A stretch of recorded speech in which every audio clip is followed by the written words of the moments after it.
বীরভূমে আছি আর বীরভূমে গতকাল থেকেই আমরা বিভিন্ন ওয়ার্ড দেখাচ্ছি। কোন ওয়ার্ডটা এখনো অবধি এগিয়ে, কোন ওয়ার্ডটা আর কি কি কাজ বাকি আছে, সমস্ত খবরের একমাত্র daily news Kolkata ground zero থেকে দেখাচ্ছে। আমরা আছি এখন 21 নম্বর ওয়ার্ড আর তিনটে টার্মসের কাউন্সিলর আছেন আমাদের কাছে। যাব সরাসরি ওনার কাছে।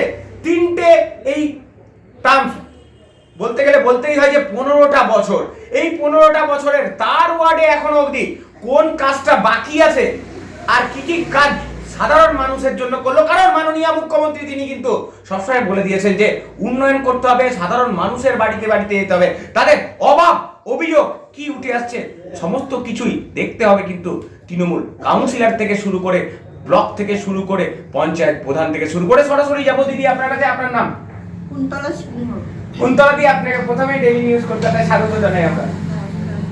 দিদি, তিনটে টার্মস, প্রায় 15টা বছর এখনো হয়নি, আর 3টে বছর বাকি আছে। প্রায় 15টা বছর দেখতে দেখতে পার করলেন, অভিজ্ঞতা তো অনেক হয়েছে। কি মনে হচ্ছে যে কোন কাজটা এখনো বাকি আছে করা? দেখুন, এবার 21 নম্বর ওয়ার্ডে বয়স্কুটটা নতুন সংযোজিত হয়েছে। আচ্ছা। তাদের তো আমি কিছু করতেই পারিনি, কেননা তারা এখনো ভোটার হয়নি। শুনছি পৌরসভার ভোটে তারা ঢুকবে, তো তাদের দিকটা সম্পূর্ণই অবহেলিত আছে। তাদেরটা তারা ভোটে ঢুকলে পরে তবে আমরা কিছু করতে পারবো। আর পুরোনো যে আমাদের অংশ বা ওয়ার্ডের যে অংশগুলো ছিল, সেই ওয়ার্ডের সেই অংশগুলোর কাজ আমরা মোটামুটি করতে পেরেছি। যেমন রাস্তাঘাট বলুন, লাইট বলুন, নিকাশি ব্যবস্থা বলুন, করতে পেরেছি। এবং এখনও কাজ পুরোদমে আমাদের চলছে। আগে যারা অভিযোগ করেছেন আমরা অনেক অসুবিধার মধ্যে দিয়ে এগিয়ে গেছি, অনেক কিছু পাইনি। এখন যেমন ওয়ার্ডে ওয়ার্ডে গাড়ি দেওয়া হয়েছে, ছোট ছোট ভ্যান গাড়ি, ঠেলা গাড়ি দেওয়া হয়েছে। লেবার যদিও আমরা খুব বেশি পাইনি, কিন্তু তাও মোটামুটি যারা আছে তারাই সেই কাজগুলোকে তুলে নেওয়ার চেষ্টা করছে। প্রতিদিন গাড়ি যায় জায়গায় জায়গায়। কখনো কোনো লেবার কোনো উৎসবে বা কোনো পরবে বা কোনো উপলক্ষে যদি বা কামাই করে, কিন্তু সেই কাজটা আমরা পরবর্তী দিনেতে করে দিতে চেষ্টা করি। এবং আমরা এটাও জানি যে লোকের যা চাহিদা ছিল মোটামুটিভাবে তা পূরণ হয়েছে। আমি যেমন স্কুল বলুন, স্কুলে আমাদের হয়েছে নতুনভাবে কুঞ্জবিহারী স্কুল, আমাদের প্রাইমারি স্কুল সামনে, সেই স্কুলের একটি স্টেজ হয়েছে, বিল্ডিং হয়েছে, রান্নাঘর হয়েছে, সমস্ত কিছু হয়েছে। নিচুপট্টির একটু কাজ কম হয়েছে, কিন্তু সেটা বাকি আছে, সেটা পরবর্তী পর্যায়ে হবে। শৈলবালাতেও বিল্ডিং হয়েছে, ক্লাসরুম হয়েছে, সবই হয়েছে। আর আমরা যেটা এখনো একটু বাকি আছে, করে উঠতে পারিনি, দুটো ICDS সেন্টার আমাদের ছবি দেওয়া আছে, ডকেট করে দরখাস্ত জমা দেওয়া আছে, কিন্তু আমরা সেই বিল্ডিংটুকু করে দিতে পারিনি। বিল্ডিং বলুন, রুম বলুন, করে দিতে পারিনি। সেটা চেয়ারম্যানকে দেওয়া আছে, হয়তো উনি করবেন এর পরে, আগের দিনে হয়তো হবে। ওই কাজটুকু খুবই জরুরি, কিন্তু আমরা এখনো ওইটুকুকে করে উঠতে পারছি না, বা এই নতুন বছরে করে দিতে পারবো এই আশা রাখছি। আর যা আছে মোটামুটি অভিযোগ আপনি খুব কম লোকের কাছ থেকেই পাবেন। অভাব অভিযোগ তো সবসময় থেকেই থাকে, সেগুলো পরিপূর্ণ করার একটু চেষ্টা তো করছে।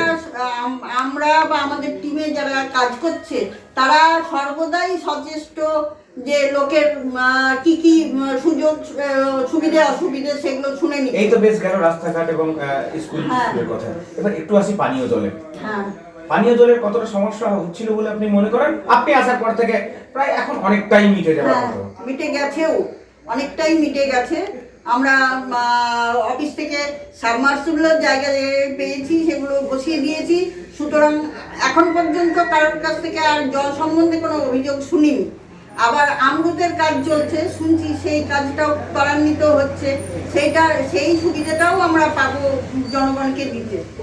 প্রায় 2 বছর পর বাড়ি ফিরেছেন অনুব্রত বাবু। আবার কি এক্সট্রা একটা অক্সিজেন পাবে কর্মীরা এবং আপনারা? হ্যাঁ, নিশ্চয়ই পাবে। তারা একবারে যেটা মুসড়ে পড়েছিল, মানে পুরোটাই নয়, কিছুটা তো আমাদের MLA চন্দ্রনাথ সিংহ মহাশয় পূরণ করেছেন। তারপরে উনি আসাতে সেটা একটু অধিক হয়েছে, মানে দুজনে মিলে কাজকর্ম করার যে একটা ইচ্ছা বা মানে কি বলবো আলোচনা সেটাও হচ্ছে।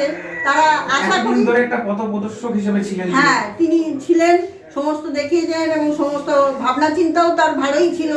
তো আমরা সেই অভাবটা আমাদের সদা সর্বদাই হচ্ছিল। যাই হোক, দাদাকে পেয়ে কাজগুলো আরো সুষ্ঠুভাবে হবে এই আশা করছি। 2026 বিধানসভা আবার কি সেই আসনে মুখ্যমন্ত্রীকে দেখতে চাইছেন? 100 বার, আমরা 100 বার না 1000 বার বলছি দেখতে চাইছি, দেখতে চাইছি, দেখতে চাইছি। তাহলে সবুজ যাবে। হ্যাঁ, ধন্যবাদ, অসংখ্য অসংখ্য ধন্যবাদ। আমরা 21 নম্বর ওয়ার্ডের আপনাদেরকে শোনালাম যে তিনবার কিন্তু তিনি কাউন্সিলর, প্রায় 15টা বছর প্রচুর কাজ তিনি কিন্তু করেছেন এবং আগামী দিনের যে এখনো কাজ বাকি আছে সেগুলো তো অবশ্যই হবে। থাকবো আমরা, দেখাবো গ্রাউন্ড জিরো থেকে। ডেলি নিউজের পর্দায় ক্যামেরায় মদনের সঙ্গে সুপ্রিয় পরামানিকের রিপোর্ট, ডেলি নিউজ বোলপুর।